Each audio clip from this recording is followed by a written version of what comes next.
कितने दिनों से खांस रहे हो? क्या यह तुम्हारे घर के पीछे शुरू की गई केमिकल फैक्ट्री की वजह से हो रहा है? हाँ, सबको ये तकलीफ हो रही है और कंप्लेन करने पर भी कुछ हो नहीं रहे। तो तुम पीआईएल क्यों नहीं फाइल करते? पीआईएल ये क्या होता है? पब्लिक इंटरेस्ट लिटिगेशन यानी जनहित याचिका। ये एक ऐसा जरिया है जिससे आम नागरिक भारतीय संविधान में दिए गए फंडामेंटल राइट्स की रक्षा करने के लिए खुद लड़कर न्याय हासिल कर सकते हैं। पीआईएल के माध्यम से समाज के सभी नागरिक और समाज के पिछड़े वर्गों के बेसिक ह्यूमन राइट्स सुरक्षित किए गए हैं। अच्छा, तो हम ये पीआईएल किसके खिलाफ फाइल कर सकते हैं? पीआईएल हमेशा सेंट्रल गवर्नमेंट, स्टेट गवर्नमेंट या लोकल अथॉरिटीज के खिलाफ फाइल की जा सकती है। तुम किसी एक इंसान या प्राइवेट बॉडी के खिलाफ पीआईएल फाइल नहीं कर सकते।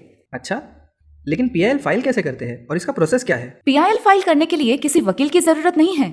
जिनके मूलभूत अधिकारों का उल्लंघन हुआ है और जो सार्वजनिक मुद्दों का ज्ञान रखते हैं वो खुद भी कोर्ट में लड़ सकते हैं। पीआईएल का रूप बहुत ही आसान है। तुम नॉर्मल पेपर द्वारा भी जिन मामलों का उल्लंघन हुआ है उसकी सारी जानकारी देकर पीआईएल फाइल कर सकते हो। हम भारतीय संविधान के आर्टिकल 32 के तहत सुप्रीम कोर्ट और 226 के तहत हाई कोर्ट में पीआईएल फाइल कर सकते हैं।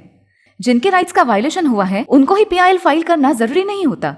जो उस मुद्दे की जानकारी रखता हो या समाज के उन वर्गों की रक्षा करने के लिए कोई कदम बढ़ा रहा हो, ऐसी ऑर्गेनाइजेशन या लोगों का समूह भी उस मुद्दे को लेकर पीआईएल फाइल कर सकते हैं। जनहित याचिका ये कोर्ट ने दी हुई ऐसी पावर है जिससे सार्वजनिक हित की रक्षा हो सकती है और लोगों को न्याय दिलाने में आसानी हो सकती है। पीआईएल का मुख्य उद्देश्य सबको न्याय दिलाना और देश के सामान्य लोगों का कल्याण करना है। पीआईएल के बारे में तो तुमने बताया, लेकिन क्या इससे किसी को न्याय मिला है? यस, पीआईएल से आज तक बहुत सारे मामलों में कोर्ट द्वारा लोगों को उचित न्याय मिला है। मैं इसके कुछ एग्जाम्पल्स बताती हूँ। Vishakha versus state of Rajasthan. Social worker के गैंग रेप के मामले में सुप्रीम कोर्ट ने महत्वपूर्ण निर्णय दिया और विशाखा गाइडलाइंस का निर्माण हुआ। उसके साथ ही इस गाइडलाइन के आधार पर पॉश एक्ट की नींव रखी गई। MC Mehta versus union of India. MC Mehta द्वारा फाइल किए गए पीआईएल्स के जरिए गंगा नदी में होने वाले टॉक्सिक वेस्ट को रोकने के लिए इंडस्ट्रीज को वेस्ट सुएज प्लांट स्थापित करने के ऑर्डर्स दिए गए। उसके साथ ही कुछ इंडस्ट्रीज को रीलोकेट करने का भी ऑर्डर दिया गया।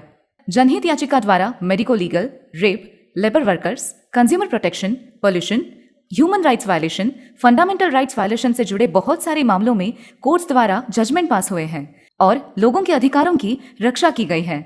और हमें राहत मिलने में कितना टाइम लगेगा? अगर तुमने वास्तविक कारण से पीआईएल फाइल की है तो फर्स्ट हियरिंग आमतौर पर 2 से 3 वर्किंग डेज में होती है। सामान्य रूप से कोर्ट्स गंभीर मामलों में दूसरे पक्षों की दलीलें सुने बिना ही टेम्पररी रिलीफ देते हैं।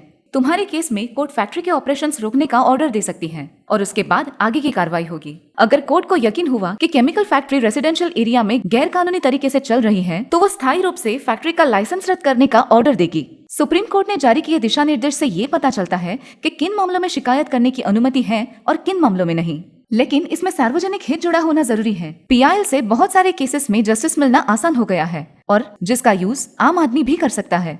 कई केसेस में विक्टिम्स को कोर्ट्स ने मॉनेटरी कंपनसेशन की रिलीफ भी दी है। हाई कोर्ट और सुप्रीम कोर्ट में दर्ज हुए पीआईएल के केसेस में कुछ केसेस इंडियन लीगल सिस्टम में लैंडमार्क जजमेंट्स हैं। उनमें से ही कई केसेस से कुछ लॉस का निर्माण हुआ है और कॉन्स्टिट्यूशन के कई सारे आर्टिकल्स पर रोशनी डाली गई जिससे भारत के सिटीजन्स के बेसिक ह्यूमन राइट्स को सेफगार्ड किया गया है। जनहित याचिका द्वारा प्रभावित रूप से न्याय मिल रहा है। जो करे पीआईएल का इस्तेमाल सही, न्याय व्यवस्था करेगा रोशन वही।